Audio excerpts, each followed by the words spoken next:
beautiful co-creators, Lilu here on the magnificent island of Kauai. I definitely cannot get enough.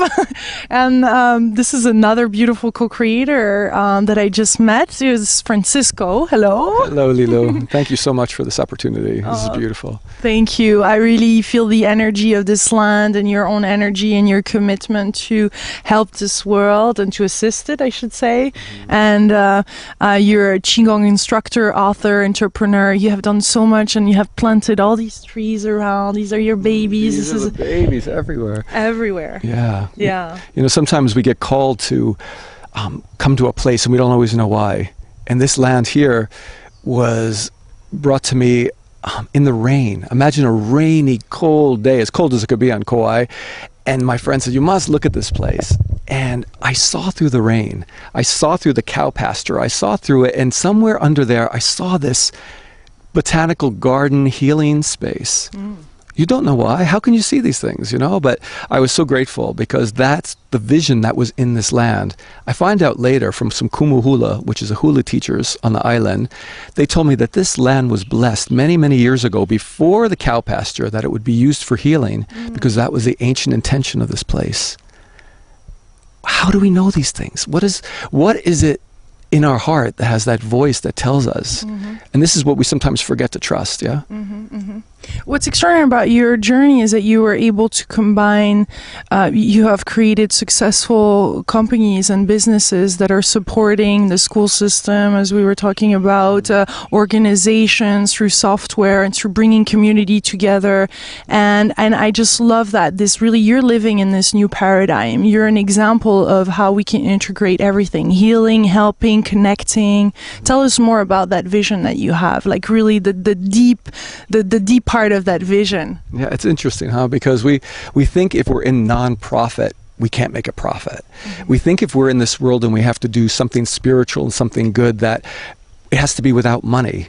But when I was in university and 18 years old, and this old 81-year-old master pulled me out of university and says, Francesco, you're never going to learn anything here. You've got to come with me and learn in a clinic setting and really see what energy healing's all about. And that's what I wanted. Even though I went to school to be a doctor, I wanted to really learn what it meant to connect on a soul level, what it was to heal with energy and to work with energy, knowing that we are energy, right?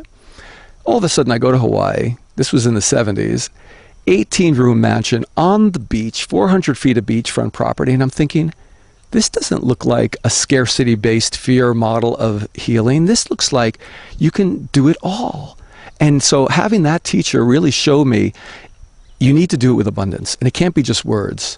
And if you really enter the spiritual path, it doesn't exclude anything, right? It's like, if we are doing this work, you need to be the idea and the expression of the dreamer who is awake in an infinite universe. Not just like say it in words and then live this tortured life, right? The life of the artist, the life of the healer. We have to change that. There's so many beautiful people with healing abilities, so many people who have this vision, and all we have to do is make a little shift into abundance, to trust that we're dreaming this. We're dreaming awake in an infinite universe. And if that's really what you say, can you live it? Yeah. You know? And that's the big part. Tell us about that shift. Tell us about that small little shift. What is it? I don't know if you want to see this. Yeah, we want to hear it. Yeah, I think the shift. Nana is here with us. Nana is part of that shift. Nana is all about trusting to be present. You know, what do animals tell us? What do our pets tell us? To be present. And in that presence, we get this input about what it means to be alive. Good boy, Nana. Nana loves touch. Nana is really good at being present. I think we have to redefine who we are. Nana has no issue about who he is. He's a love creature in a space where he totally receives. He has no issue at receiving. And I think we sometimes have a problem receiving as humans. You know, we can talk about all this great, I'm a giver, I'm a healer, I can do so much for others, but we don't always have that definition of self about what does it mean to receive.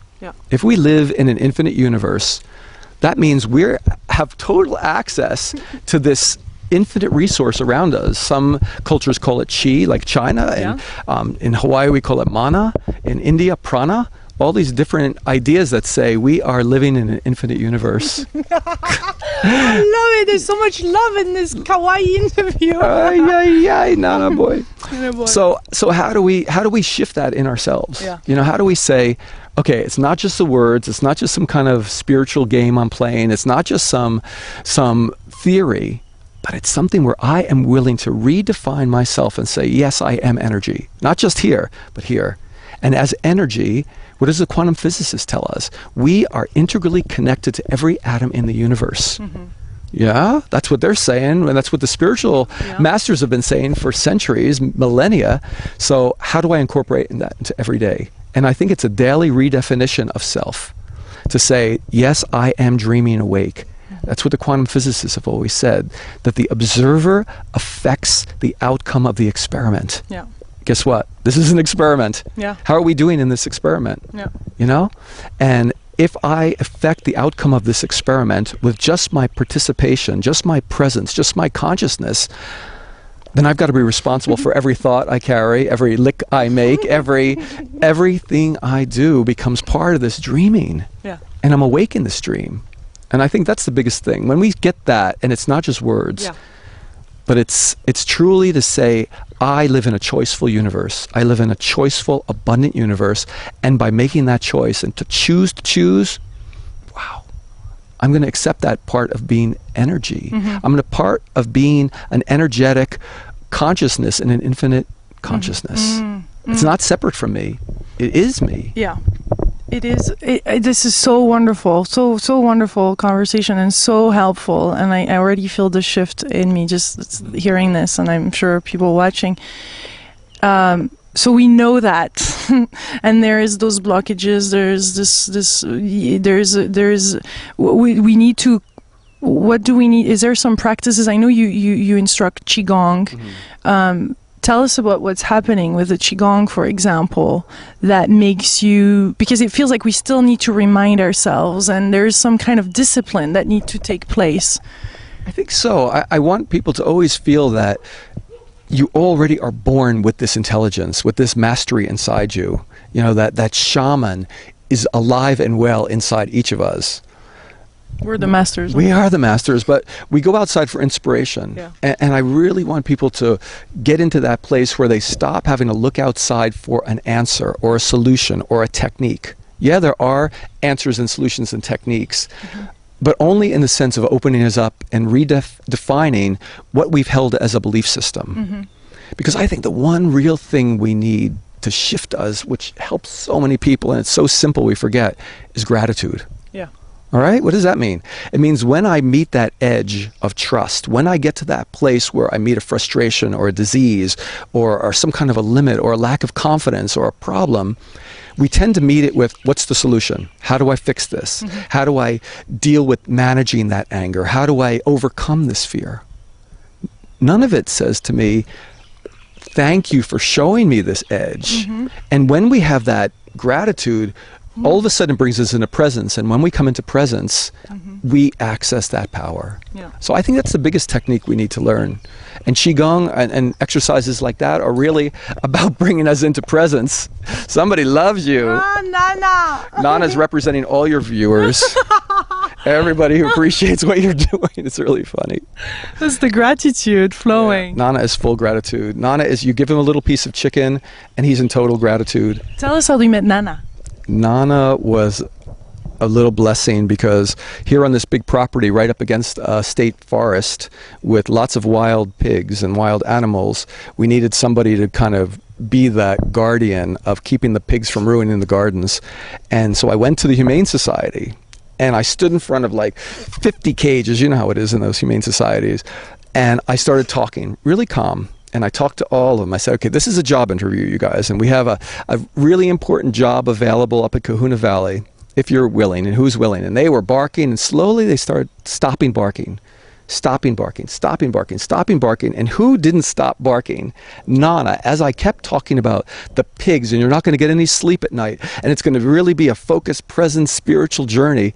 He kept barking. And when I said, you got the job, he stopped barking. And all the workers at the Humane Society here in Kauai just started laughing so hard, and they said, I've never seen it done that way before, but it worked. And Nana has become like the perfect balance, the harmony between a love dog and a guardian. You see how sensual he is, but you got to see him when he comes up against the pig. But he doesn't do it in a violent way. He does it in like this most honoring way. I've never seen anything like it. And these big 180-pound pigs just back off, and it works. He's a good teacher, this guy. I just love it from the interview this morning, and now what you're telling us is like it's all in the questioning and the opening and just being there and present instead of knowing, oh, it's going to be this or this way. You allowed it to come to you. You allow Nana to come to you and everything, as a matter of fact, probably. Exactly. And that's part of the choiceful universe. It's I love to shift in myself. I get away from these ideas of balance now. Instead of balance, I use the word harmony. I'm watching all the words that we use that put us into a duality. Like when I think about manifesting, all of a sudden it's me and that thing out there. When I think about a law of attraction, I'm thinking about what has that been doing to me? Because I'm thinking I have to attract something out there to me. Yeah. So I'm really working in these years now of redefining the worldview I carry. And how can I start opening and opening and opening, become more inclusive? Because if the quantum physicists tell us that we are a part of an energetic field, we are connected to every atom in this universe. Nothing's outside of us. So I've got to shift that gaming of my mind, that belief system that says, I need that out there in here. Every time I say I want something, I'm telling the universe I'm without it. So I want to change that language to say, I am immersed in an infinite universe. And in that immersion, gratitude is an immersion, right? When I thank you for something, I welcome you into my space. When Nana is in his gratitude, we are one. Look at him, he's on your lap. There's no sense of boundaries because he realizes there's that energetic of being connected. And that's what community is all about. That's what you're building. With all your interviews, it's all about how do we build that community worldwide. Yeah. And that's really inspiring, and I know you have a strong commitment for building community, and you're creating a tool that I myself am very interested right now to talk more with you about, because it is about all of us coming together, and the internet is a wonderful space for that, isn't it? Yeah. Tell us about your vision of community. What is it? What does it mean for you, and how can this transform the world? I think if we are really immersed in presence, then we must accept completely what our dreaming looks like right now. And we live in a dreaming with this amazing internet system that has evolved over these last 30 years that gives us access that the spiritual masters always talked about, right? We always knew we had this connection with each other. This is manifest in a physical form because, well, maybe we're a little slow in getting the spiritual parts. We've got it delivered on a silver platter. If this is what's delivered to us, then how do we use it completely? When something comes into your life, how willing are you to accept it and then integrate it? So I think integrating the technologies in a real harmonious way, not in a balanced way. Oh yeah, I used 2 hours on the computer and 2 hours in nature. That can be less harmonious than just saying, I trust where I am, I trust how I connect with others, and use these tools that are available to me. So I've been developing some of these software tools because it's Qigong, it's energy. You know, I can teach Qigong, and people say, how can you teach Qigong around the world and have all this kind of DVDs and books and still do software technology? Well, because it's the same. It's all the same. Nothing is outside of this infinite dreaming. So this tool that I've been developing with Wuji Tech is a really cool software system for building community. And I've been donating to the school system for years, where we get hundreds of kids who the teachers say they're never going to answer these questions that you're posing to them. They're never going to spend time on the computer. You know, they're not interested in these things. And guess what? We can't get the kids off of it. And they're revealing things on the computer that they won't to their counselors, that they won't to their parents, that they won't even to their other siblings or their peers. Because we live in a dreaming that right now technology is taking the bridging responsibility. It's okay. Don't tell me we have to go out into nature. I mean, that's beautiful. I love nature, and this is part of us. But if a tool has been presented to us like technology, let's use it. Just like this delivery of these videos. How cool is that? People would never get it otherwise. So Facebook participating hugely. I mean, when I see videos like on 13,000 walls within hours, I mean, this is so cool. Exactly. This is, thank God for the internet. If we don't get sucked in, though, there's a right balance. So keep it, So keep it in that place of harmony. Keep it in that place where I'm doing it with intention. And that's, I think, the big thing. Can you stay in your presence when you go on Facebook? When you do your posts, does it become this automatic responsibility? I have to post, or is it, I'm going to take it like a meditation. So I do the software like a meditation for me. So when I present this software to a school system, like we have the whole Department of Education here on the school system website, it's more than a website. It's a way to transparently bridge communication. It's a way to start erasing the boundaries between business and school and kids and teachers and the police department and teenagers, and all of a sudden we can use these technologies to heal. And I love that. And I think if we enter into them in a really conscious way, they become a reflection of your resonance that you carry.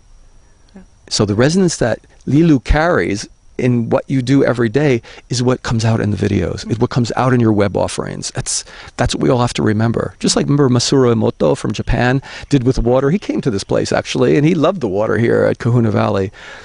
His work is so beautiful because he says, where does your intention affect the world? And he used water, which is so common, you know, and so beautiful.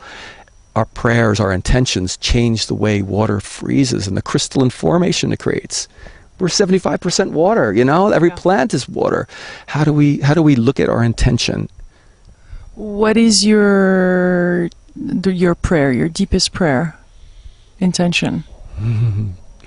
My deepest prayer is that we remember how connected we are, and that we aren't the 99%, but we are the 100%. And just that 1% separation that people have been talking about, of saying that 1% controls me, my deepest prayer is that people expand that 99% to say, I am the 100%. And whatever I've been putting outside myself as a outside force that's been screwing my life around, that's the edge that I want to wrap in gratitude and say that even that 1% I have influence over, because it's not outside myself. As long as it's outside ourselves, we're never going to win the battle. Change the rules. And that's what I guess my biggest prayer is, and that's why I love community building, that we bring us together and we find, just like at the newspaper, Kauai newspaper yesterday had the most beautiful article by the chief of police. And we're thinking, chief of police talking spirituality? Yes. Because when people come together in a loving way, you start seeing the game changers. And everybody wants to rise to their highest level. And we have to bring that up, and we can't do it with separation. We have to do it with integration. So what is some of a question or something we can tell ourselves when that 1% comes up and when there is this darkness that we feel is outside, and how do we shift that to be really that full 100%? It takes courage. You know, and courage is heart. C-O-U-R, part of courage is the kure, right? Heart. Cœur. Of course. So you have to have the heart to say, am I choosing? No. Am I choosing the victim role? Am I picking scarcity over integration? Am I picking scarcity over abundance? You know, am I choosing isolation versus integration? That's the big thing. And I think if we catch ourselves when we see this, and we know there's people doing bad stuff, we know there's selfish people in the world, there's greed, that's human nature, you know, and that's just the nature of humans who are going to take advantage of a situation. But guess what? They can only take advantage of situations that we let them. You know, if you don't invest money in systems that will bring you down and bring you part of that game, you can't be hurt. Okay? The only people who got hurt from these economic systems were people who put their trust in somebody outside themselves. We got to change that game. We got to bring the trust back in. And that's the beautiful part of this Occupy Wall Street and Occupy Kauai, where people are saying, what do we do to bring back home the responsibility? And I think we can do that. Let's bring it back home, Yeah, bring it back home and say, you know what? I can't change the greed of human nature. I can't change people who are going to take advantage, but I can disengage with them. I don't have to eat at McDonald's.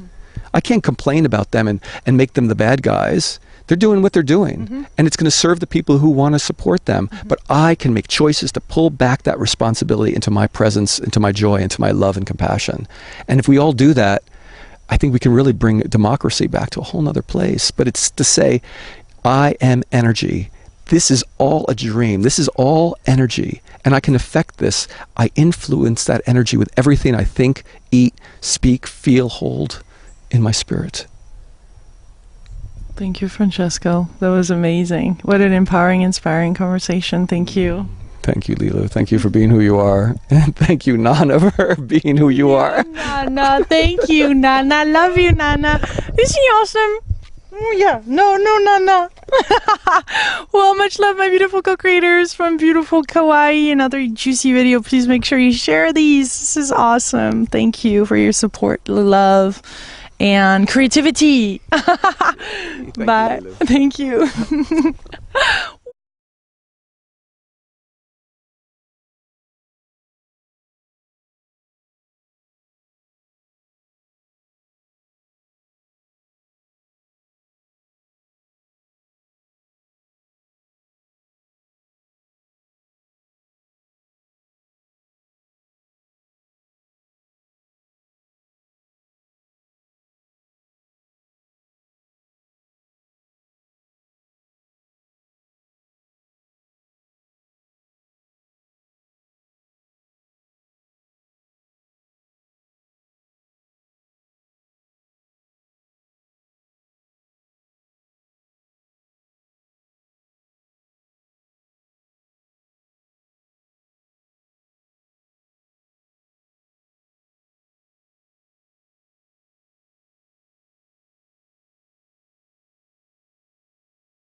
Hello, my beautiful co-creators. Lilu here on the magnificent island of Kauai. I definitely cannot get enough.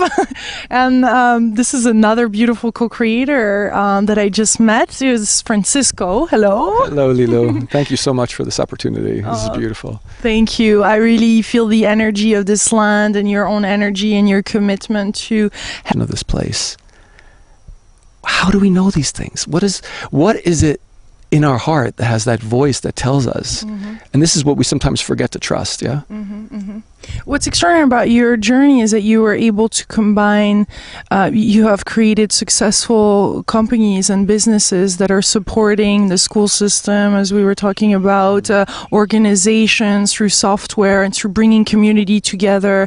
And I just love that. Help this world and to assist it, I should say. And you're a Qigong instructor, author, entrepreneur. You have done so much, and you have planted all these trees around. These are your babies. These are the babies everywhere. Everywhere. Yeah. Yeah. You know, sometimes we get called to come to a place and we don't always know why. And this land here was brought to me in the rain. Imagine a rainy, cold day, as cold as it could be on Kauai. And my friend said, you must. You're living in this new paradigm. You're an example of how we can integrate everything. Healing, helping, connecting. Tell us more about that vision that you have. Like really the deep part of that vision. Yeah, it's interesting, huh? Because we think if we're in non-profit, we can't make a profit. We think if we're in this world and we have to do something spiritual and something good, that it has to be without money.